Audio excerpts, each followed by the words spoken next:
Hey guys, we just wanted to let you know that we're going to be streaming live on TikTok on December 3rd, 4 p.m. Eastern, 1 p.m. Pacific.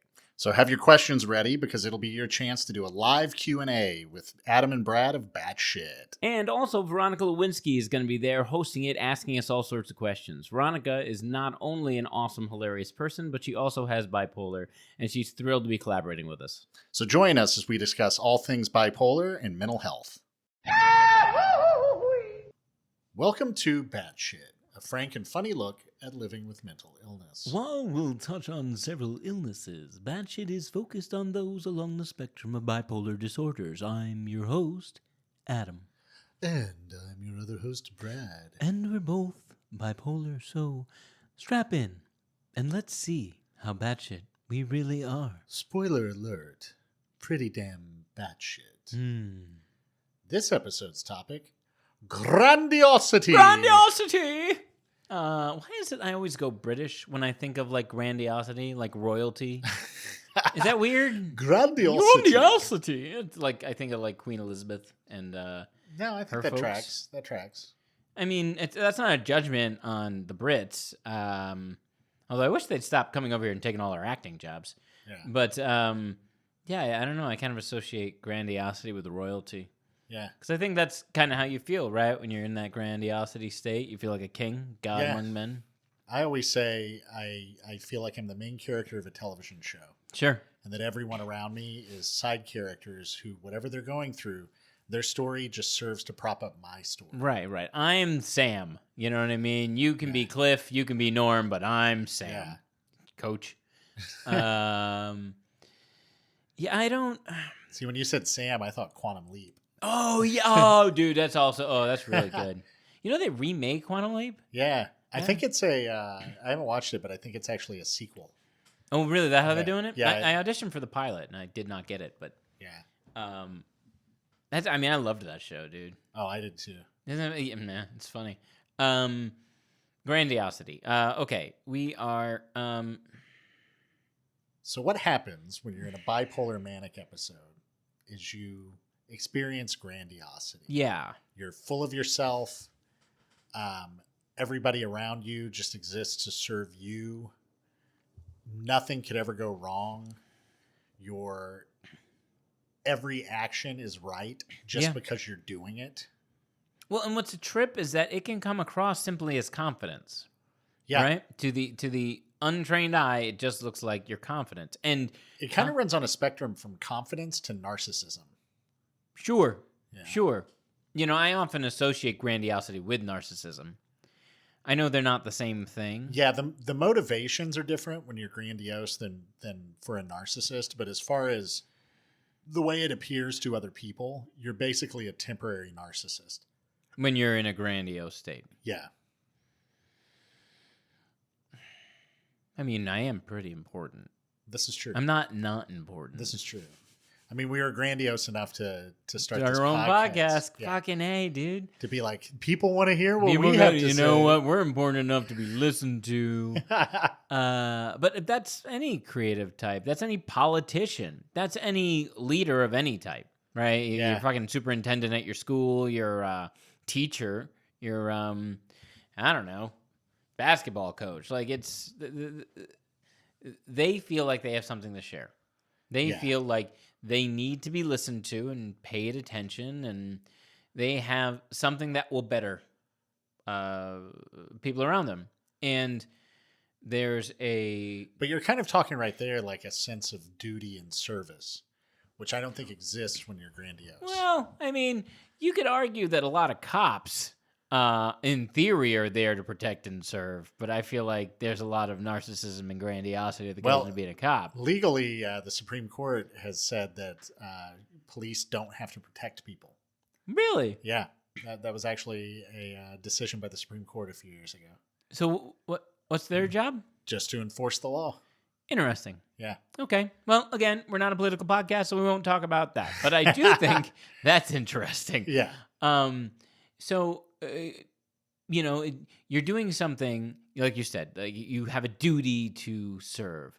I don't view it that way. I view it like they feel like they're good enough or better than other people, so they have to bring everybody else up to their level. It's not a matter of feeling like they're contributing to society so much as improving it by being a part of it.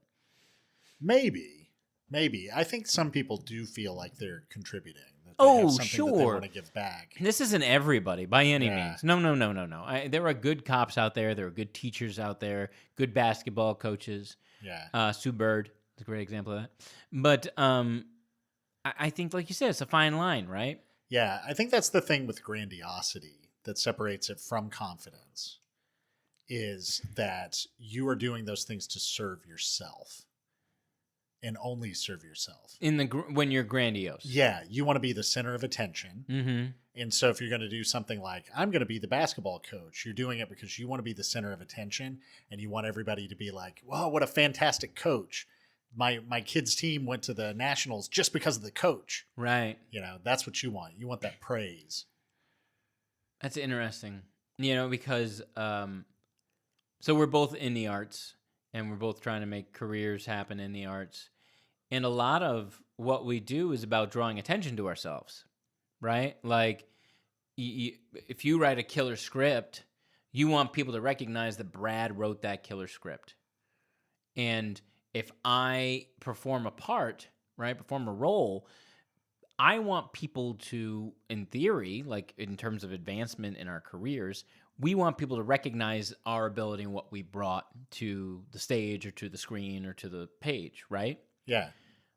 But at the same time, I'm more a fan of the idea that if I do a good job, or if you do a good job, they don't even know we're involved. They're so lost in the story we're telling or performing, right? Yeah. That we're almost secondary. Like, it's an afterthought. Oh, right, Brad wrote this, and this is fucking amazing. I was so caught up in the story that, you know what I mean? Right. Or Adam played the role of Mr. Potato Head so well that I just got lost in when he dropped all his eyes and ears. Which is an amazing skill you have, by the way. Thank you. I've been practicing it for decades now. But I think it's almost counterintuitive for me because, yes, pay attention to me, but also don't pay attention to me. Recognize the fact that I'm amazing at what I do and I am really good at what I do, so fuck yeah, but also appreciate the art that I've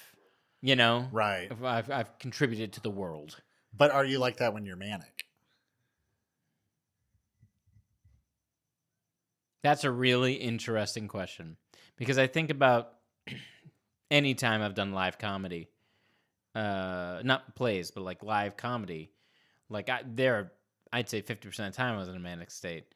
I didn't know the audience was there. Yeah. That's how I felt. Yeah. Like, I didn't give a fuck that the audience was there. They were clapping. They were laughing. Who cares? I was going to do a thing, and I did that thing, and that's what was important to me. Yeah. It's like if people laughed or people were a part of the scene, great, but I didn't give a fuck. Yeah. So maybe that's just a manic thing for me. I mean, talk to me about your grandiose episodes. You know what I mean? Like, do you have a tendency when you're in a grandiose episode to, like, for instance, I was saying that like a lot of my live comedy performances that I did, right? Like that was kind of like not a trigger, but it was a zone in which a lot of that, I guess, got triggered. Let's say it got triggered. Is there something for you that happens with that? Yeah, I mean, I did a live comedy show last year that I was very much grandiose. I hosted it and was in most of the sketches. I wrote the whole show. It was very much, even though other people were involved, to me, it was the Brad show. Right. So that was very much part of it. I also tend to, when I'm grandiose, lie and manipulate. Oh, sure. To get what I want. I want people to serve me and serve my story. Mm-hmm. I'm a drama queen. We've talked about that before. I like to dredge up like my old tragedies and talk about them and get people to feel for me or whatever. But now, when you were saying that, like, you lie and manipulate to bring the attention back to you, bring the focus, the pity, all of it? Yeah, all of it. All of it. I just want the spotlight on me. when I'm grandiose. For the purposes of... It just feels like that's what it should be. You feel entitled to it. Yeah. There's an entitlement. Yeah, there we go. That's a good word There's for an it. entitlement. There's an entitlement. You feel like you deserve this, that you... Sorry, guys, we're babysitting my friend's dog, and she's the worst. Constantly barking. Back to my train of thought. You feel entitled to the attention, the respect, the awe, right? Yeah. And if you're not given it, you'll beg, borrow, steal to make it happen. That's correct. Yeah. Yeah. I have to be adored. Adored. Yeah. Adored. When I'm grandiose. Sure. Like, adored... Okay, so this is going to sound weird, but go with me on this. Like, your children adore you, right? Yeah. Your children adore you. My dogs adore me. Yeah. Our wives occasionally adore us. Yeah. But that's not the adoration we're looking for. Right. Do you think a lot of it has to do with wanting the adoration of strangers? I think so. You think so? It's like the masses, the public? I think that's part of it. I think people outside the core of your life, you know, it's like, well, of course my kids and my wife, you know, think this about me, but if I'm truly special, like I think I am, everybody will think this about me. Which I think is really funny because we just talked about how you're the main story and everybody else is a side character, which means no one else really matters. It's all about you. So we want the adoration from people that aren't important to us, that we don't care about, and they're not in our story.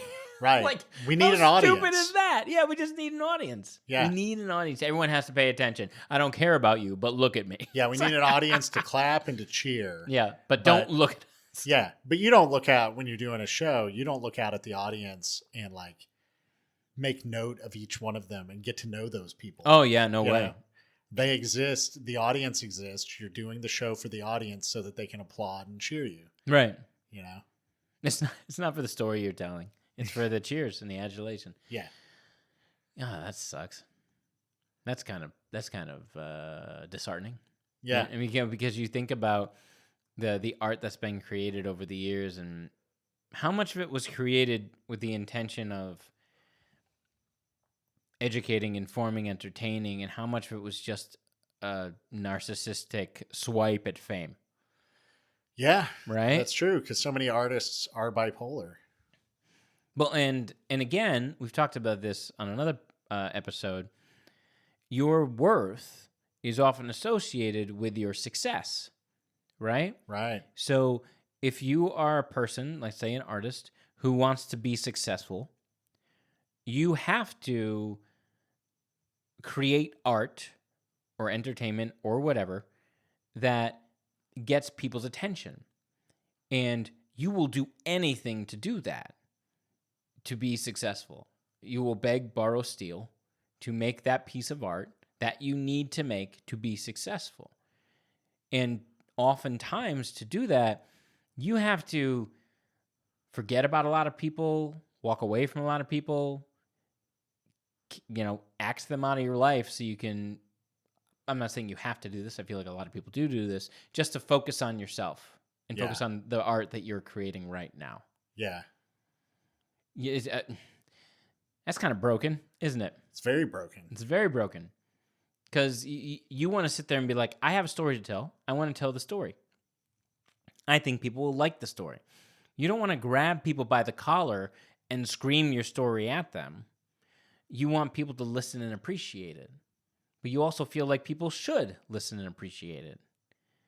And so again, is that being confident? Is that being quasi-grandiose? Like, where's that line? Yeah, it's hard to tell.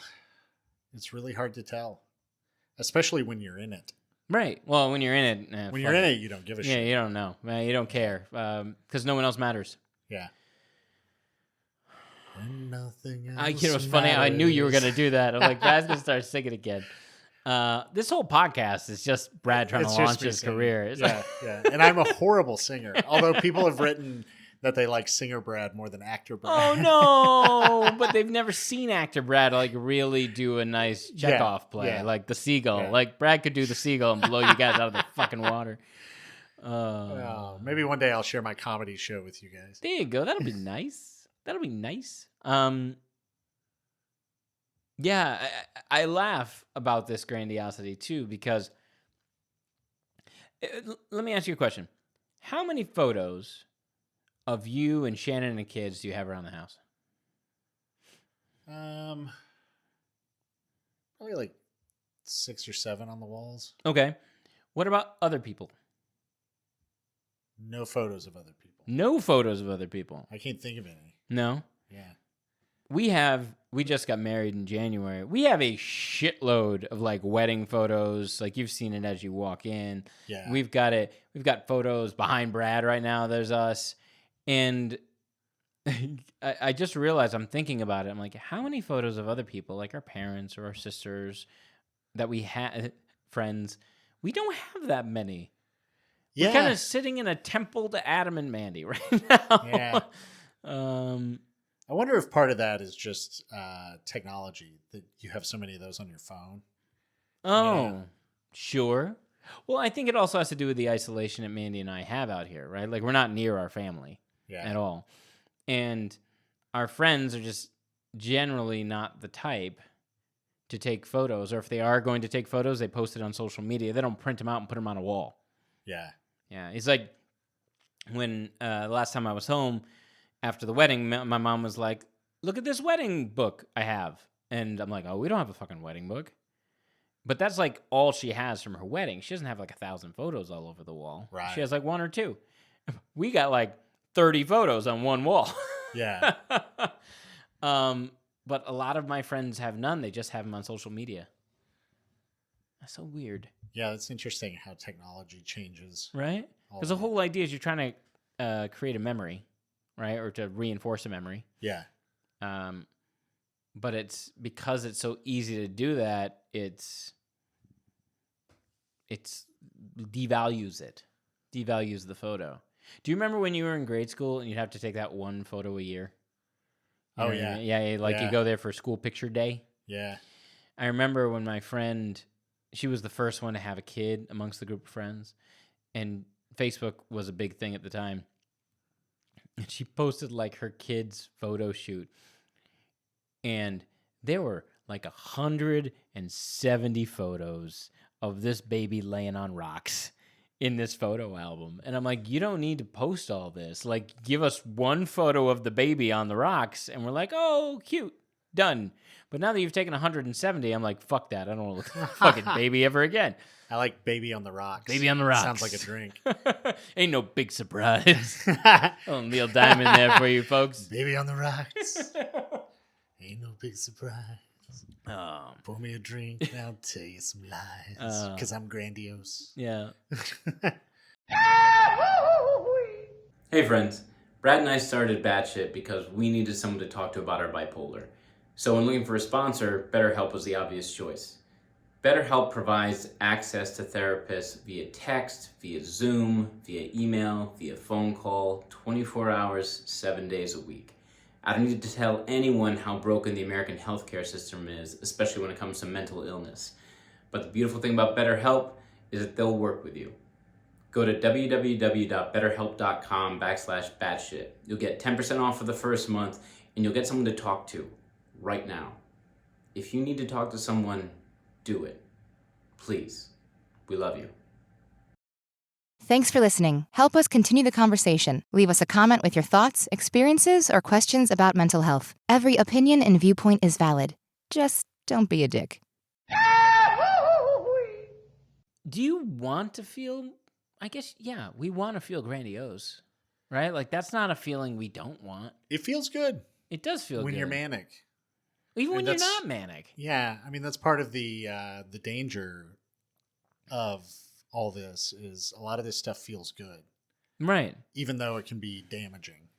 Right. Yeah. Well, because when you think about how you tend to isolate and drive away community when you're in a depressive state, to have everybody looking at you when you're in a manic or grandiose state, it's the balance. It's the counterbalance. Yeah. You almost need it. Yeah. Well, and it's interesting too, because again, talking about how it can destroy, relationships and friendships and whatnot. You're lying to people, you're manipulating people as part of the grandiosity, especially when you have hypersexuality and impulse control that goes along with it. People want attention from the opposite sex or the same sex, if that's their preference, whatever. But they want that attention. So even if you're with a stable partner, you want women to want you, right? And that's a slippery slope, right? Especially when you consider, whatever sex you're attracted to, you always want to be wanted in some regard by the opposite sex. Yeah. Right. Even when you're not grandiose, it's just when you're grandiose, I feel like it's almost you want a stronger affirmation of their want for you. Yeah. Would you agree to that? Yeah. It's like when I'm not in a grandiose state and I see a girl at a bar and she quasi smiles at me, I'm like, oh, that felt nice. Yeah. Right. But if I'm in a grandiose state, I'm going over there. Right. I'm going over there. Because you want her to want you. Want me. Like, want me. Not be like, oh, he's attractive. Yeah. Or, oh, look, he, had something in his teeth. Whatever she was smiling at me for. I don't know. It's probably the teeth thing. Yeah. But it's that idea of like, you want to be wanted. You want to be the focus of everything. And that destroys the people in your life. Because now all of a sudden what you're saying is they aren't worth your attention. Right. They aren't. Or they only exist to give you attention. Yeah, exactly. To serve you. Yeah. Their wants, their desires aren't important. Right. Which isn't true, obviously. Right. But that's what you convey to them. That's what I think that's how they feel when they're around you. And why would you want to be around someone who makes you feel that way? Right. Which is fucked because, like you said, it's in a manic state that this happens. So that means you go from, oftentimes, being in a depressed state where you don't want to see anyone or talk to anyone. You want to be alone in your room. And then you go into a manic state where the people that are around you are not there to be with you. They're there to serve your wants and needs. So you're never connecting with anybody. Not truly. Not really, right? You're always like just on the fringes of a true interpersonal relationship. Right. Everyone's at a step removed. Yeah. Which is super detrimental to your mental health. Yeah. Right? Because how can you connect with anyone or talk with anyone to help get this shit, improved if you're not forming meaningful relationships? Yeah. It's pretty sad. It is sad. Yeah, I was talking to a friend of mine about this the other day because I had mentioned we get a lot of emails about people who have partners who do not want to get treatment. Mm-hmm. They fight getting treatment, and it's a matter of being vulnerable, right? It's oftentimes, I'm not going to case by case basis, but oftentimes it's like, look, if I go to the doctor and I tell the doctor how I feel, I'm going to have to talk about those feelings. I'm going to have to open up and form a bond with this person. You know what's easier? Either not being there with that person or making that person feel terrible for me, but not really getting into the details of it. Right. Like eliciting pity or empathy. Yeah. But not actually giving anything to get that. Yeah. Yeah, that you're not really truly sharing. No, you're not sharing. You're parceling out your story in a way to get the reaction that you want. Right. Yeah. It's manipulative. It's shock. There's like shock and awe. It's like, oh, there was a time I was shot. And I was like, oh my God, well, you should tell me more about that. No. Just know that I've been shot. Yeah. It's like, wait, well, I feel bad for me. Feel bad about my shotness. It's like, my shotness. The shotness. This is the scar from where I was shot. Here's my shotness scar. My shotness scar. It's a real word, folks. It's a good day. Look it up. I dare you. Go. How many of you own a dictionary? Raise your hand. Exactly. None of you. I don't own a dictionary. Do you own a dictionary? No. You're a writer. I you should own a dictionary. Because I know it all. Oh, is that what all it the is? words. You do? You have all the words. Do you have a thesaurus? Nope, don't You don't- need it. Don't need it. I need know all the words. I know all of the words. I got them all. Just like I can just cycle through them in my head. All the words. I will say the internet has made me very lazy in that regard. Yeah. You know, it's just like, what's another word for this? There you go. No, Yeah. That's fine. Like, ask me for a synonym for something. Okay. Stagnant. Stagnant. Mm. Stay in.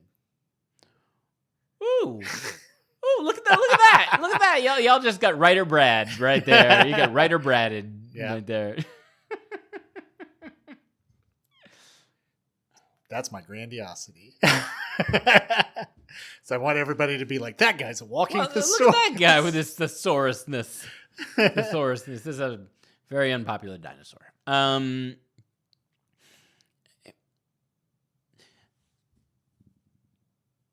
When was the last time you went grandiose? That's a good And question. do you always realize you're doing it? I don't realize I'm doing it while I'm in it. No. Okay. Not It's while always after the fact? Yeah, once I go grandiose, Mm-hmm. so, like sometimes I can tell I'm going manic before I get there. Mm-hmm. But when I go grandiose, all bets are off. Okay. Because once you get there, there's nothing wrong with you No. because you're fucking phenomenal. And, talking about people who have written in that they have spouses or loved ones who are sick and refuse to seek help, I think that's why. I think it's the grandiosity because they're like, there's nothing wrong with me. I am amazing. Sure. Yeah. Sure. I feel amazing. Yeah. Everything is right in the world because that's what happens when you're grandiose. If you don't catch yourself before you get to the level of grandiosity and mania, I don't think you're coming out of it. Yeah. And what's also fucked about that is if someone tells you, you're kind of being grandiose right now, you're not going to listen to them because they're just a peon in your story, right? In your cabinet of you. Your cabinet of you? That's not good. Your court, your royal court of Brad. Yeah. You're just some fucking jester. I don't need to listen to you. I'm the king. It's funny you say that because people have told me when I'm in like social settings, like at a party or something, that I tend to hold court. Do you? Yeah. Do you wear like a big hat and the robe and the scepter and everything? I knock it against the ground a couple of times. Doom, doom. Hear ye, hear ye. I need more Tostitos. No, but I'll like post up. Like I'll go to a party, I'll post up somewhere and get people surrounding me and then start telling stories. So you don't dictate the conversation. You will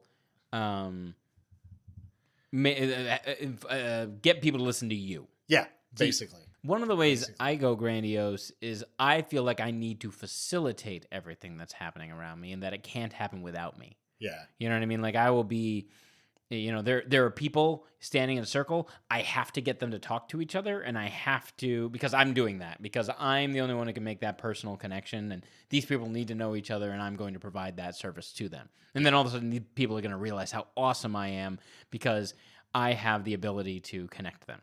Yeah. It's weird. It's because I was trying to think about the last time I felt grandiose. And I realize oftentimes, again, because I'm a caretaker, it has to do with making everyone realize how important I am to whatever event I'm a part of. Right. Right? It doesn't necessarily even have to be like, look at me, look at me, look at me. It's like, I made that, right? Like, I'm the one who made that turkey. Remember that. Remember, I'm the one who made that turkey. Oh, I introduced you to. That was me. I'm the one the only reason you guys are dating is because of me. Yeah. Like it's that kind of grandiosity. Does that make sense? Yeah. Yeah. That you want the credit. Credit. Yeah. Yeah. Yeah, because all these people are just like characters in the story I'm writing. Yeah. Just like, I am putting together this scene or these people to facilitate my life and my journey and my story. And they all serve you. They all serve me. Yeah. Or King Brad, depending on which court you're in. Hear ye, hear ye. That's what kings say, right? I think so. Yeah. I mean, I've never met one. Yeah. No. It's too bad. Kings. I met BB King once. No, you did not. Yeah. How'd you meet BB King? I was touring with Birmingham Children's Theater. Okay. And we were in Memphis. Mm-hmm. And his tour bus was parked outside of a theater next to where we were. And so we went over and got in line and we got to go on his tour bus. Wait, he was just letting people on his Yeah, he was tour just bus? letting people on his tour bus. Like people taking he's- dumps he's- on BB King's tour bus? He's old. He was just like sitting there being like, "Hey, how you doing? Yeah, Like, just- he you guys doesn't having a care. good night?" Like, That's fun. So- BB King. That's really cool. yeah, that's the king I met. Respect. Respect. That's a good king. It's probably better than any other king I can think of right now. Yeah. Who wants to meet King Charles? No, lame. Blah. Super lame. He's. You know what I find weird about monarchies in general is the whole idea of you claim power, right? Uh-huh. Usually, initially, to be a king by being extremely usually physically powerful or manipulative or mentally at the top of your game. And then you sit in that position until you can barely walk or think anymore. But you're still the king. And I'm like, well, shouldn't you be overthrown? You know what I mean? Or pass it down to your child earlier. Yeah. So that you're well, you still can walk and talk, you know? Yeah. Kings are weird like that. Well, this is why monarchies failed. Is that why? Hey, we're coming up on democracy failing for America, too. Yeah, that's true. You go back and look at the Roman Empire. But government. But that's not what we're talking about. Although government can be pretty grandiose. Politicians, bro. We're going to talk about grandiosity. Politicians all damn day, right? Oh, yeah. Yeah. Wow. I mean, again, I've said it before. I think that's probably a profession where you have a lot of people who have some kind of mental illness and probably bipolar. Is politics. Yeah. Which I think is hilarious because that is supposed to be about serving people, not about people serving you. Right. That's the whole goal. But then that's not what it is. it's not. Yeah, it's not Like, at all. we no longer have people who are like, I'm a farmer, now I'm in Congress. Right. Yeah. You know, it's only people who are like, I'm third generation Yale graduate. Yep. And now I'm in Congress. Yeah. Yeah. The outliers. The outliers are there. You know what I mean? Like the AOCs of the world. You know. Yeah. But in general, I completely agree with you. Yeah. And that's too bad because people who have been third generation Yale graduates don't know what I need or want. No. They are not part of America. No, they're not. They're their own. They're their own America. Yeah. Yale-erica. They're America 2.0. 2.0. Not better, just higher. Yeah. Higher number-wise. Thank you for allowing us to be grandiose.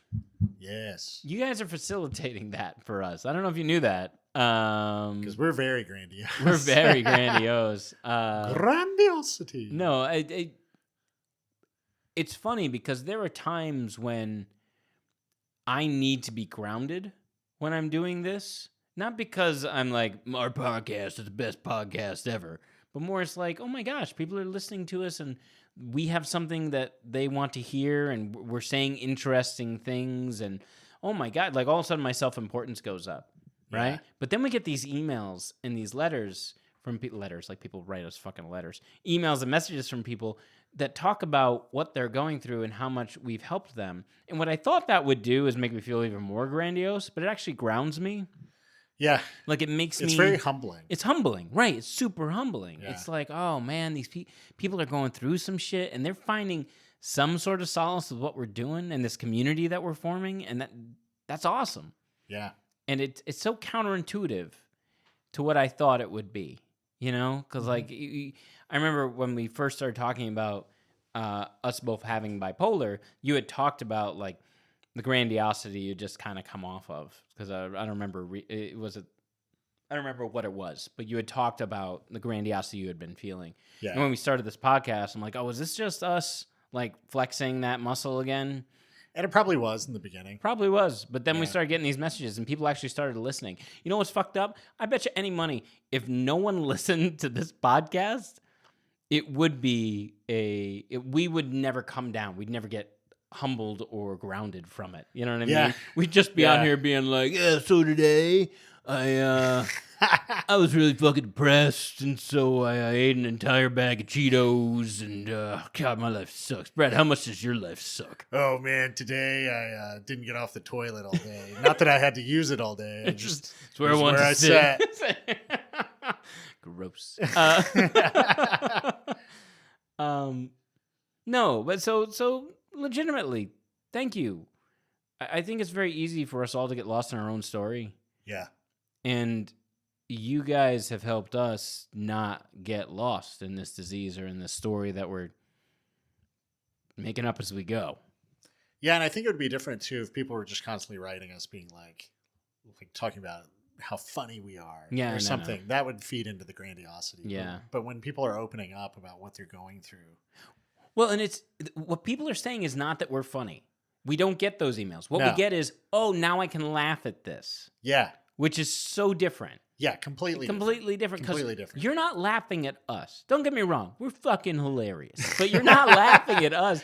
You're laughing at the shared experiences that we have with you. You're laughing at that you've been through it. Yeah, and the outside perspective. Like, you're listening to someone else's stories and being like, oh, Jesus, me too. And that's lightening. Yeah. Lightening? Lightening? You become lighter? Yeah, sure. No, but it sounds like I was saying lightning, like lightning in a bottle, and that's not what I meant. Lightening. Lightening. And we all deserve to be lightened. Lightened. Yes. Lightened. Please lighten us. That's it. Brad's the writer, guys. Yeah. I'm not the writer. He's the one with the human dictionary and thesaurus. Illuminate. There you go. There you go. Seriously.